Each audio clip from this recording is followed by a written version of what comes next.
말씀 출애굽기 34장 18절에서 26절입니다. 출애굽기 34장 18절에서 26절 말씀입니다. 한 절씩 말씀을 교도해서 봉독합니다. 너는 무교절을 지키되 내가 내게 명령한 대로 아비월 그 절기에 이레 동안 무교병을 먹어라. 이는 내가 아비월에 애굽에서 나왔음이니라. 모든 첫 태생은 다 내 것이며 내 가축의 모든 처음 난 수컷인 소와 양도 다 그라하며 나귀의 첫 새끼는 어린 양으로 대속할 것이요 그렇지 아니하려면 그 목을 꺾을 것이며 네 아들 중 장자는 다 대속할지며 빈손으로 내 얼굴을 보지 말지니라. 너는 여섯 동안 일하고 일곱째 날에는 쉬지니 밭갈 때나 그둘 때에도 쉴지며 칠칠절 곧 맥추의 초실절을 지키고 새말에는 수장절을 지키라. 너희의 모든 남자는 매년 세 번씩 주 여호와 이스라엘의 하나님 앞에 보일지니라. 내가 이방 나라들을 네 앞에서 쫓아내고 내 지경을 넓히리니 네가 매년 세 번씩 여호와 내 하나님을 뵈려고 올 때에 아무도 내 땅을 탐내지 못하리라. 너는 내 제물의 피를 유교병과 함께 드리지 말며 유월절 제물을 아침까지 두지 말지며 내 토지 소산에 처음 익은 것을 가져다가 내 하나님 여호와의 전에 드릴지며 너는 염소 새끼를 그 어미의 젖으로 삼지 말지니라. 아멘. 예배하러 오신 여러분을 다시 한번 주님의 이름으로 축복합니다. 그리고 특별히 모든 육신의 부모된 부모님들을 주의 이름으로 위로하고 또 여러분을 격려합니다. 자녀를 양육하는 일이 어떤 농사보다도 힘들고 어렵다는데 하나님 아버지의 사랑과 또 희생과 수고가 담겨야 우리 자녀들이 잘 자라는 것을 바라보면서 그때마다 하나님께서도 우리를 이처럼 사랑하셨구나 하는 것을 깨닫게 됩니다. 좋은 부모로 또 신앙의 부모로 하나님 앞에 성공하시기를 주의 이름으로 축원합니다. 여러분 때문에 자녀들이 더 축복되기를 바랍니다. 지난 수요일 날 저희들이 사실은 육신의 부모를 효하는 것에 대해서 말씀을 좀 생각했고요. 오늘 말씀은 전혀 상관이 없지는 않고 오늘 말씀은 어떻게 보면 우리의 영의 아버지인 하나님을 어떻게 효하는가와 깊은 관련이 되어 있는 말씀입니다. 하나님과 만남을 가꾸라 두 번째 시간으로 저희들이 지금 가지는데 하나님과 어떻게 만남을 잘 가꿀 것인가, 그것은 곧 하나님을 섬기고 하나님께 효하는 한 방법이기도 합니다. 독일에서 수학을 하고 실제로는 이스라엘의 철학자라고 할 수 있는 그 말틴 부버라고 하는 사람이 있습니다. 여러분도 잘 아실 건데 그 사람이 1923년도에 처음 출간한 책이 오랫동안 지금까지 읽혀지고 있는데 그 책이 나와 너라고 하는 것입니다. Ich und du라고 하는 책인데 그 책에 그가 말하기를 이런 이야기를 했어요. 우리 사람에게 있어서 온갖 참된 삶은 곧 만남이다. 그렇게 그가 주장했습니다. 그런 의견을 얘기하면서 그가 이렇게 설명합니다.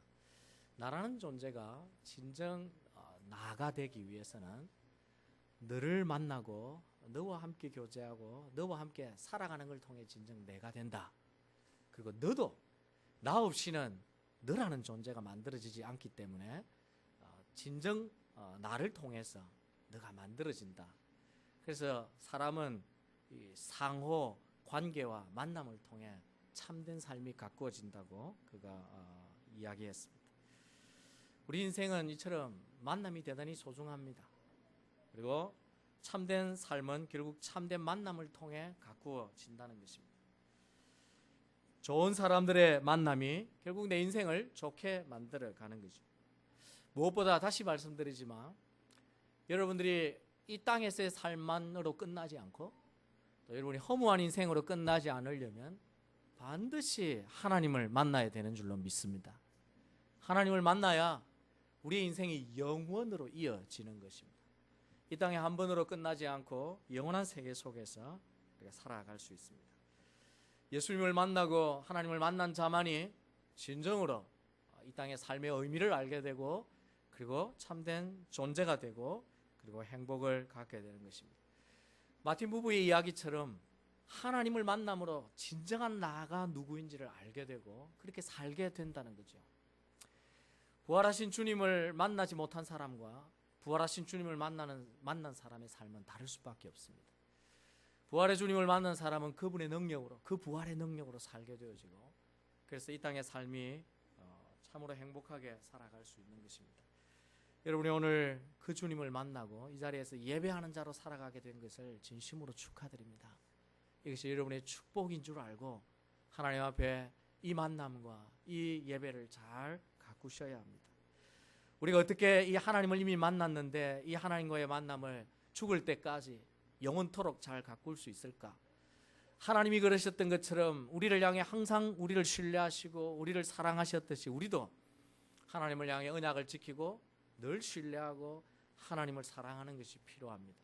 하나님이 거룩하시기 때문에 우리 역시 거룩한 자로 살기에 힘쓸수록 하나님과의 교제와 만남이 잘 가꾸어지게 됩니다. 더불어 오늘 본문도 언약이 파기된 이스라엘 백성들과 다시 언약을 갱신하면서 하나님이 중요한 것들을 다시 말씀하시는 중에 어떻게 하면 이 언약을 유지할 것인가 하는 내용 가운데 오늘 본문이 담겨 있습니다.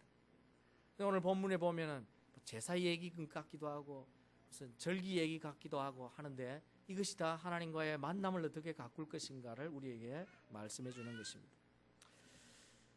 하나님과의 복된 만남을 우리의 일평생 가꾸려면 어떻게 해야 할까? 오늘 본문이 얘기하는 것은 첫 번째 뭐냐면 하나님과 자주 만나야 됩니다. 그 이야기를 지금 하는 것입니다. 복된 만남을 잘 가꾸기 위해 자주 만남이 있어야 합니다. 자주 만나야 상대도 알고 신뢰하는 마음도 생기고 사랑하는 마음도 깊어지고 그리고 관계가 더 돈독해지는 것입니다. 하나님과도 만남이 잦아야 그 하나님과의 만남의 깊이가 점점 더해지고 우리가 행복도 누리게 됩니다. 그래서 오늘 본문에 보면 하나님이 계속해서 만나자는 얘기를 하셔요. 근데 만나자는 얘기를 어떻게 하시냐면 이렇게 하십니다. 내 앞에 보이라. 그 얼굴을 보여달라. 이렇게 말씀하시고 그 다음 또한 절기를 뭐하라? 지키라 하는 거죠. 하나님이 계속해서 내게 나와 얼굴을 보이고 정한 절기를 지켜서 제사를 드리라고 하는 이유는 하나님이 가장 중요하게 여기시는 만나자는 것입니다. 그래서 20절에 보면 빈손으로 내 얼굴을 보지 말라. 그러니까 보러 나오라는 거죠. 또 23절에도 주 여호와 이스라엘 하나님 앞에 보일지니라. 하나님 앞에 보이라. 절기를 지키라. 절기 때마다 얼굴을 보이라고 하는 것은 하나님께서 만나자는 얘기를 이렇게 하시는 것입니다. 이렇게 하나님은 언약한 자기 백성과 만나기를 원하고 계십니다. 그 이유는 그래서 하나님께서 언약을 맺은 직후 이스라엘 백성들에게 모세를 통해 명령하신 게 뭐냐 하면 성막을 지으라는 것이죠. 왜 성막을 지으라는 것입니까? 그곳에서 하나님이 이스라엘 백성과 뭐 하시기 위해서? 만나시기 위해서 성막을 지으라고 하시는 것입니다. 그리고 출애굽기 25장 22절에서 하나님이 그래서 말씀하시기를 거기서 내가 너와 만나고 속죄소 위 곧 전극계 위에 있는 두 그룹 사이에서 내가 이스라엘 자손을 위하여 내게 명할 모든 일을 내게 이르리라. 하나님은 성막에서 이스라엘 백성과 만나고 그들에게 말씀하면서 교제하고 싶어 하신다고 그렇게 명령하셨습니다. 원래 하나님은 높고 거룩하신 분이기 때문에 쉽게 피조물들이 하나님을 만날 수가 없습니다. 그런데 하나님이 유일하게 언약한 백성들에게는 자기를 나타내 보이시고 그들에게 임재하고 함께해서 그들과 만나고 교제하고 동행하시겠다고 약속해 주신 것입니다. 이것은 이스라엘 백성들에게 놀라운 축복입니다. 마찬가지로 오늘 우리에게도 하나님은 뭘 원하실까요? 우리를 하나님이 만나고 싶어 하십니다. 그래서 우리에게도 역시 얼굴을 내어 보이라 그렇게 말씀하시는 것입니다. 그리고 절기를 지켜라 그렇게 말씀하시는 것입니다. 우리가 정말 하나님을 만나기를 원한다면 우리가 하나님께 나아가서 얼굴을 보여야 합니다. 하나님을 만나기 위해 얼굴을 보이는 가장 대표적인 행위가 뭡니까? 예배하는 것입니다. 오늘 지금 우리가 하고 있는 이 예배입니다. 그래서 이 예배는 뭐라고 할 수 있습니까? 하나님을 만나는 시간입니다. 하나님을 만나기 위해서 여러분이 꽃단장을 하고 예쁘게 화장도 하고 최선의 모습으로 하나님 앞에 나온 것입니다. 물론 화장을 할 때는 의식을 오늘 다른 분이 나를 볼 때 이상하게 보이지 않도록 했겠지만, 그러나 실은 그게 하나님 앞에서 내가 최선으로 가꾸는 것이었습니다. 이제는 다음 주에는 화장을 할 때 하나님 앞에 어떻게 예쁘게 보일까 생각을 좀 하시고, 화장도 하고 옷도 고를 때 좀 그러시면 우리 하나님이 야, 너가 나를 의식하구나 굉장히 기뻐하실 것입니다. 왜냐하면 그것이 사실이기 때문이죠. 하나님 우리의 모습을, 우리가 이렇게 나타난 모습을 하나님이 기뻐하시고 우리를 대단히 즐거워하십니다. 그래서 성도는 하나님을 자주 만나기 위해서 뭐에 힘써야 할까요? 예배에 힘써야 합니다. 이것이 하나님과의 복된 만남을 잘 가꾸고 지속하는 최고의 방법입니다. 하나님 앞에 예배에 힘쓰는 것. 왜 하나님께서 이렇게 예배하는 자리에서 자기 얼굴, 우리의 얼굴을 자꾸 보이라고 말씀하시는가? 왜 예배가 중요한가? 그것은 이 예배가 바로 하나님과의 언약을 유지하게 해주고 언약을 지키는 가장 최고의 길이기 때문입니다. 여러분은 하나님과 언약한 사람입니다. 그런데 그 언약을 깨트리지 않고 주님 만날 때까지 끝까지 그 언약을 잘 지키는 한 방법이 바로 예배라는 거죠. 그래서 시편 50편에 보면 시편 50편 전체는 사실 예배에 대한 말씀이에요. 그런데 그 예배가 얼마나 소중하고 어떤 예배를 드려야 되느냐 얘기를 하면서 초반에 전반 부분에 뭐라고 얘기를 하냐면 이런 얘기를 합니다.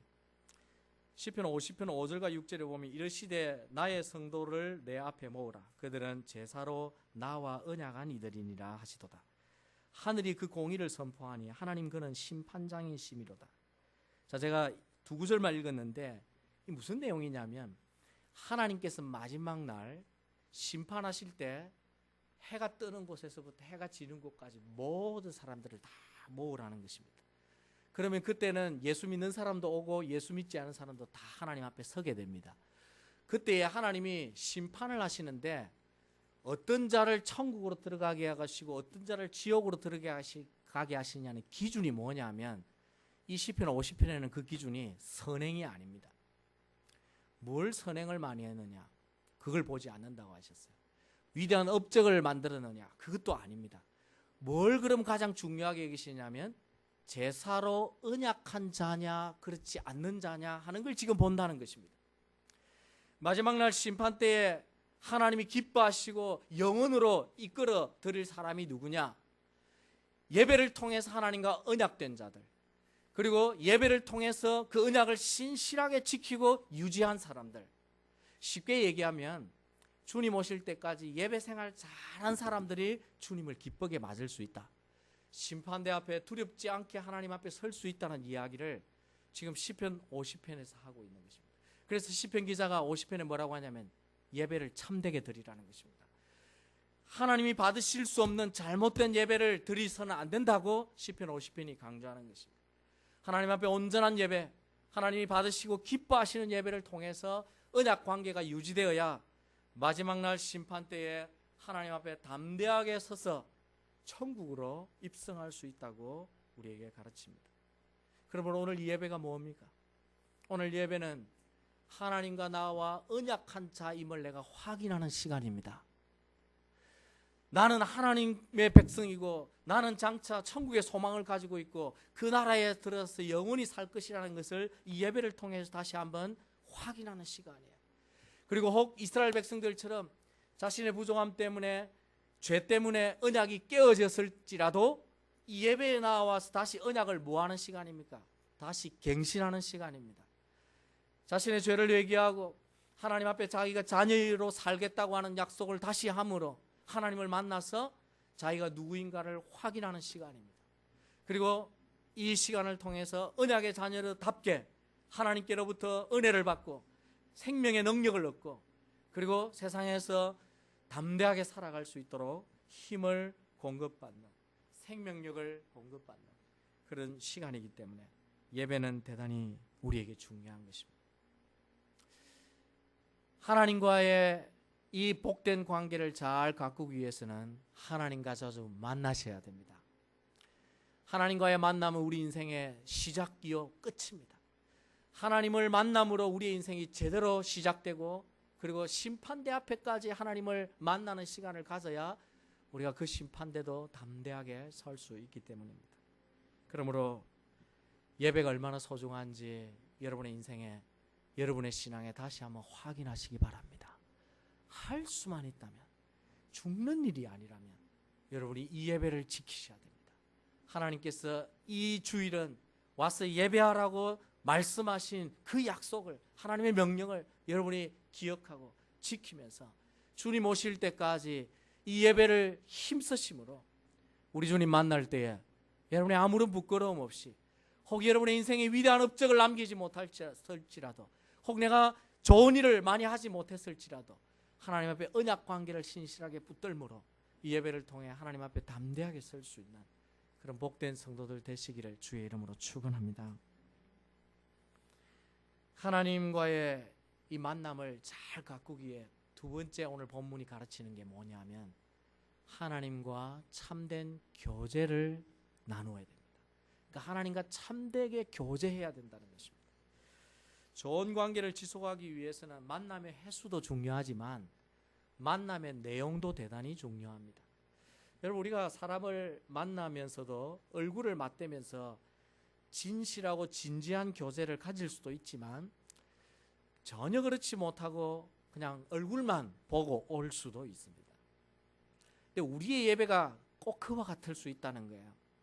하나님과 만나는 이 시간에 우리가 하나님을 어떻게 예배하느냐에 따라서 이 예배 시간이 하나님을 진정 만나고 교제하는 시간이 될 수도 있지만 그렇지 않고 정말 얼굴만 보이고 올 수 있는 시간이 될 수 있다는 것입니다. 그래서 하나님과 만나는 이 시간을 어떻게 가져야 진정한 사귐이 되느냐, 정말 영으로 하나님과 깊은 교제를 가질 수 있느냐 하는 것입니다. 여러분, 우리가 찬양을 드리면서 우리의 찬양이 하나님께 드려질 수도 있고 드려지지 못할 수도 있습니다.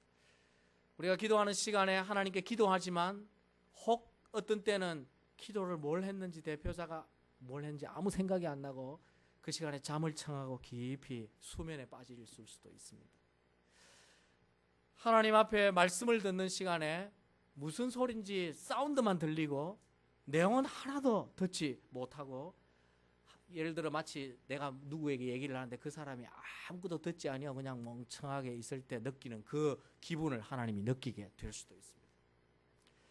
이 예배는 모든 순서가 하나님과의 인터액션이기 때문에, 교제이기 때문에 개인과 개인 사이에, 하나님과 사이에 어떤 일이 일어나느냐가 이 예배를 통해 하나님과 진정한 교제와 사귐이 되었느냐 그렇지 못했느냐가 결정이 된다는 것입니다. 하나님이 오늘 그 말씀을 사실은 하시는 것입니다.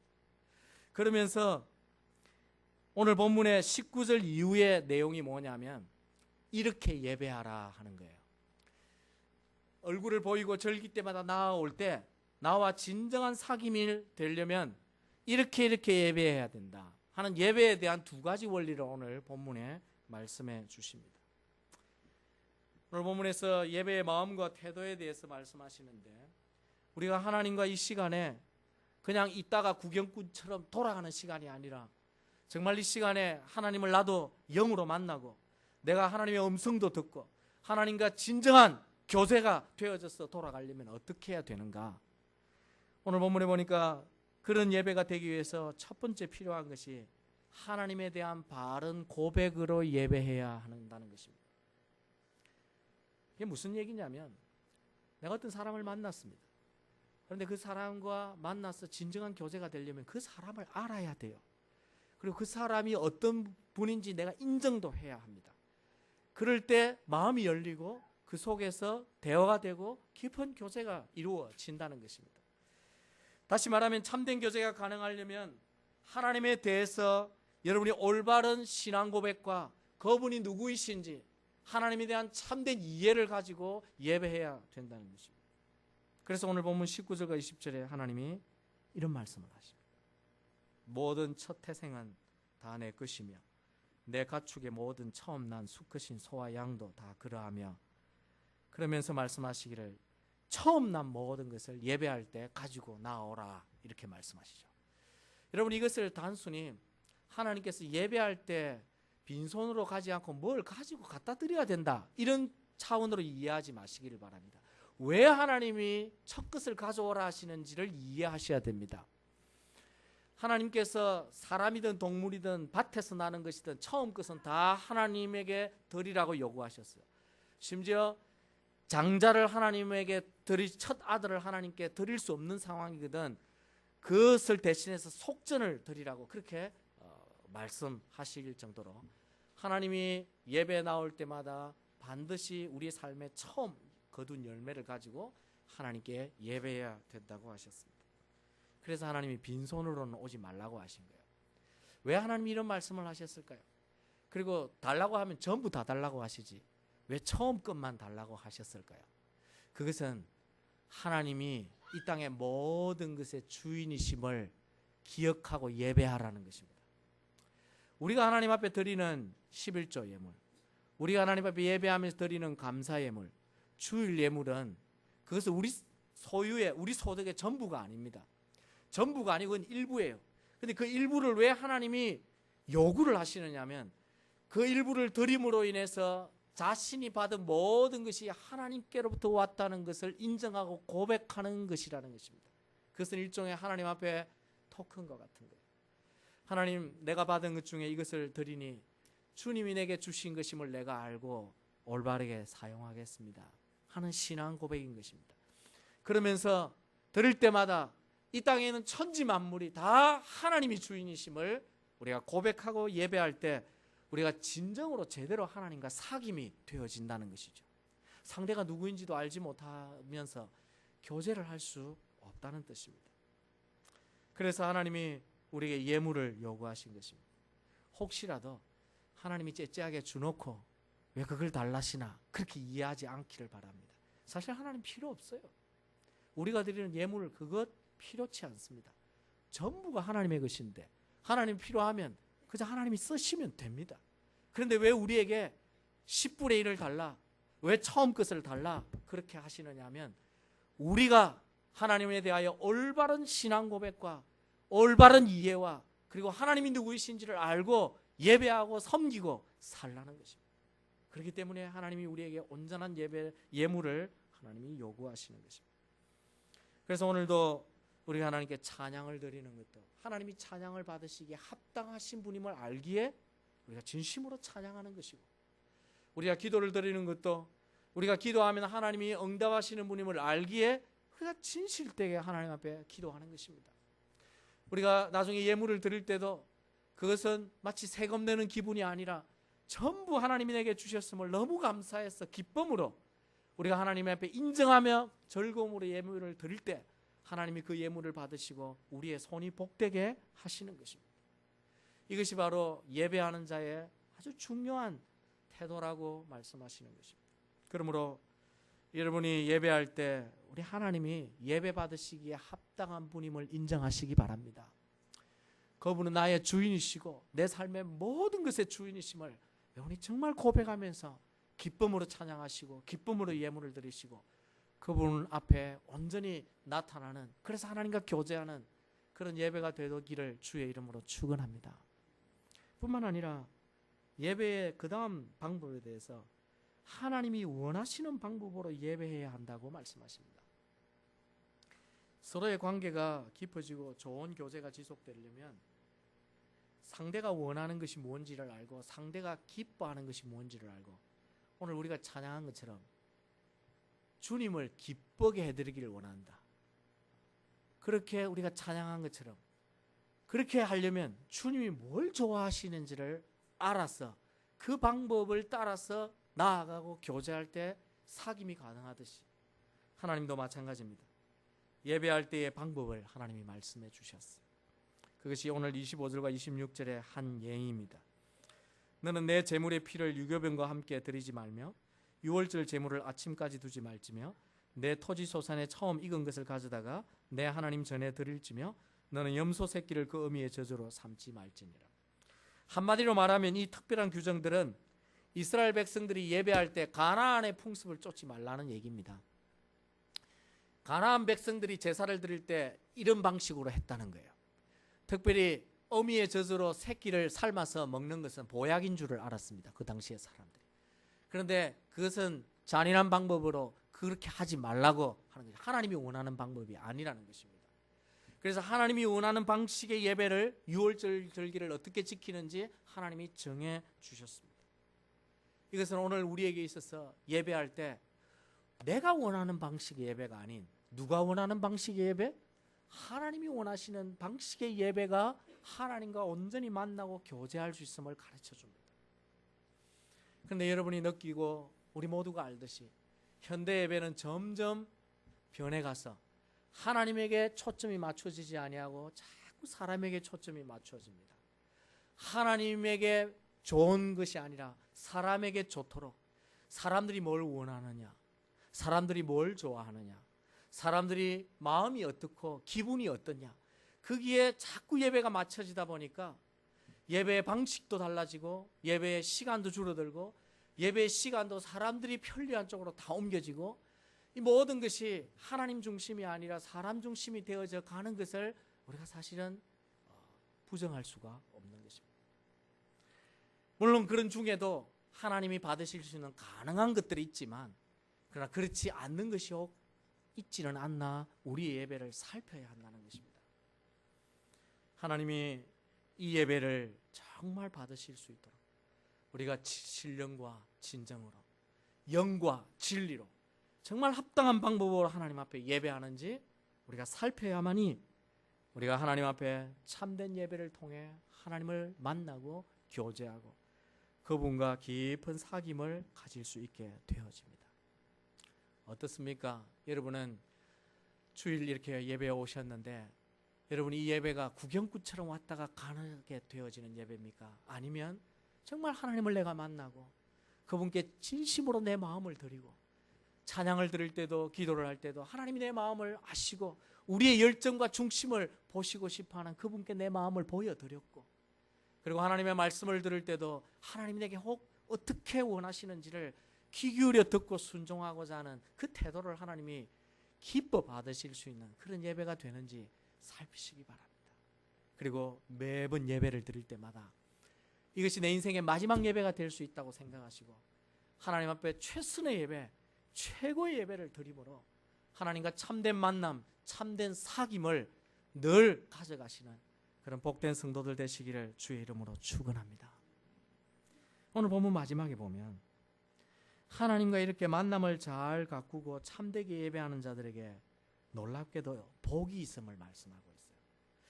이 짧은 순간에도 하나님이 우리에게 그 결과에 대해서 잊지 않고 말씀해 주시는데 그것이 24절입니다. 24절에 보시면 내가 이방 나라들을 내 앞에서 쫓아내고 내 지경을 넓히리니 내가 매년 3번씩 여호와 내 하나님을 뵈려고 올 때에 아무 사람도 내 땅을 탐내지 못하리라. 이 대단히 중요한 말씀이에요. 하나님이 지금 언약을 갱신하면서 매우 중요하게 여기시는 게 뭐냐면 예배라고 말씀하십니다. 그런데 그 예배를 드린다고 집을 떠나고 자기의 일을 쉬고 떠나고 온 모든 것에 대해서 하나님이 뭐 하신다는 것입니까? 책임져 주신다는 거예요. 지금 하나님 말씀하시는 것은 하나님께 참되게 예배하는 자들은 땅을 차지할 것이라고 말씀합니다. 그리고 그 지경이 넓혀지는 축복이 있을 것이라고 말씀합니다. 이것은 사실입니다. 참되게 예배하는 자들, 하나님 앞에 진실되게 예배를 소중히 여기고 성공한 사람들이 신앙에도 성공하지만 인생에도 성공하는 사람이 얼마나 많은지 모릅니다. 뿐만 아니라 또한 하나님이 예배하러 나오는 그 시간에는 반드시 지켜주시겠다고 말씀해요. 여기에 이제 사실적인 배경으로 하면 이스라엘 백성들의 남자들은 예배를 할 때 다 예루살렘으로 가서 예배를 하게 했습니다. 그 역사적인 배경인데 뭐 그건 기회가 되면 여러분이 배울 수 있을 테고 모든 이스라엘 백성이 자기 땅에서 예루살렘으로 1년에 3차례는 올라가야 돼요. 그럴 때 남자들이 순례길을 행하는데 어떤 때는 가족이 다 가기도 하지만 대체는 남자가 가서 대표로 예배를 드리면 연약한 여자와 아이들은 집을 지키고 있는데 그렇게 남자가 떠나서 가정을 보호할 수 없을 때 누가 그 가정을 지켜준다는 것입니까? 하나님이 그 가정을 지켜주시겠다는 거예요. 놀라운 일이 아닙니까? 여러분 주일날 예배한다고 여러분이 비즈니스를 하지 못한 것에 대해서 손해라고 생각하지 마십시오. 예배하지 않고 비즈니스를 하는 것이 손해입니다. 하나님이 예배를 드리는다고 시간이 없어서 일하지 못한, 물론 이날은 쉬어야 된다고 말씀하셨지만 그 부분에 대해서 하나님이 반드시 지켜주신다는 것을 여러분이 믿으시기 바랍니다. 이것이 하나님이 원하시는 우리의 태도입니다. 예배의 태도입니다. 그렇게 예배를 성공할 때 하나님께서 우리의 산업도 넓게 하시고 우리의 모든 산업도 지켜주시고 보호해 주시는 것입니다. 결코 손해가 되지 않도록 우리가 주의 일에 힘쓰고 하나님 앞에 온전히 예배하면 하나님 우리의 인생을 복되게 해주신다는 것입니다. 자, 그런 의미에서 제가 여러분에게 한번 몇 차례 했던 그 구호를 한번 오늘 해보면 좋겠습니다. 예배에 성공하면 신앙에 성공하고, 신앙에 성공하면 인생에 성공한다. 여러분 이거 믿으셔야 됩니다. 그래서 예배에 내가 성공하면 내 인생이 성공할 수 있다. 그걸 여러분이 확신하셔야 됩니다. 역사적인 사실이 있는데 오스트리아에 가면은 그 접경 지역에 패트릭이라고 하는 도시가, 자그마한 도시가 하나 있습니다. 나폴레옹이 전쟁을 수행할 때에 이 오스트리아를 침공하면서 이 패트릭 도시를 지나게 되었는데 곧 나폴레옹 군대가 온다는 것을 이 패트릭 시의 모든 사람들이 듣고 알게 되었어요. 근데 패트릭 시는 나폴레옹을 맞아서 전쟁할 여력이 없었습니다. 그래서 그 시의 지도자들이 모여서 우리는 오면 무조건 항복이다. 그렇게 결정을 하고 항복을 하되 최소한의 인명피해를 우리가 해야 된다. 그렇게 하고 무조건 항복을 정해놓은 다음 날 곧 부활주일이 다가오게 되었어요. 그래서 전쟁이 일어나고 침공이 되면 이 예배를 지킬지 안 지킬지 우리가 잘 알지 못하지만 그래도 부활주일이 다가왔는데 우리가 온 도시가 예배는 온전하게 드리자 그렇게 결정을 하고 그 주일날 모든 도시의 사람들이 정장을 하고 깨끗하게 차려입고 예배당에 다 모여 예배를 드렸습니다. 주일 예배를. 그런데 나폴레옹의 천병이 와서 전쟁을 수행하기 위해서 어떻는지 정탐을 하러 왔다가 주일날 모든 사람들이 너무나 평화롭게 아무렇지 않게 두렵지 않게 온 시의 사람들이 예배를 드리는 거 보고 돌아와서 보고를 했어요. 이 도시가 우리가 곧 침공한다는 걸 소식을 들으면서도 전혀 동요하지 않더라. 그리고 깨끗하게 정장을 차려입고 뭘 하는지 다 교회에 다 모였다. 그러니까 이 나폴레옹 군대의 지휘관들이 뭔가 있다. 우리가 알지 못하는 전략이 있으니까 그 도시는 돌아가자. 그리고는 그 도시를 삥 돌아서 갔습니다. 누가 지켜주셨을까요? 하나님이 지켜주신 것입니다. 출애굽기 34장 오늘 24절의 약속의 말씀처럼 하나님께 예배하는 자들을 하나님이 손해가 되지 않도록 하나님께서 전쟁도 막아주시고 그의 삶과 모든 것들을 보호해 주신 것입니다. 사랑하는 성도 여러분, 여러분의 인생이 성공하려면 하나님을 만나시고 하나님과 예배를 잘 하셔야 됩니다. 그래야만이 우리의 인생이 복되게 됩니다. 오늘 현대인들은 하나님과 만남을 가꾸게 되는 일에 많은 장애들이 있습니다. 바쁜 일들과 밀려드는 일거리도 그렇고 여러 가지 여유와 엔터테인먼트와 세상의 유혹들도 그러하고 우리가 하나님 앞에 예배하기를 힘쓰지 못하게 하는 수많은 장애들이 우리에게 있음을 아시고 그것들을 여러분이 잘 살펴서 하나님 앞에 극복하시기 바랍니다. 그리고 하나님이 만나자 그렇게 말씀하시는 것을 기억하시고 하나님과 만나기로 정해진 모든 공예배에 여러분이 힘쓰시고 그러면 그때마다 하나님이 은혜를 가지고 우리에게 오셔서 우리에게 영적인 선물을 주시면서 우리를 만나시기 때문에 이 예배를 힘쓰시고 만남도 자주 가지시고 또 이왕 만나는 시간에 여러분이 정말 신령과 진정으로 하나님께 예배함으로 하나님과 깊은 교제를 통해서 하나님의 사람으로 사셔서 마지막 심판대에도 두려움 없이 서시고 또 이 땅에도 약속의 말씀처럼 여러분의 삶의 지경이 넓혀지고 모든 여러분의 삶이 지켜지는 그런 축복을 누리는 복된 성도들 다 되시기를 주의 이름으로 축원합니다. 다 같이 한번 기도 드리겠습니다. 우리 시간 기도하실 때 우리 하나님 앞에 우리의 삶의 도리, 신앙의 도리, 예배의 도리를 다 잘 알 수 있게 해달라고 한번 기도하겠습니다.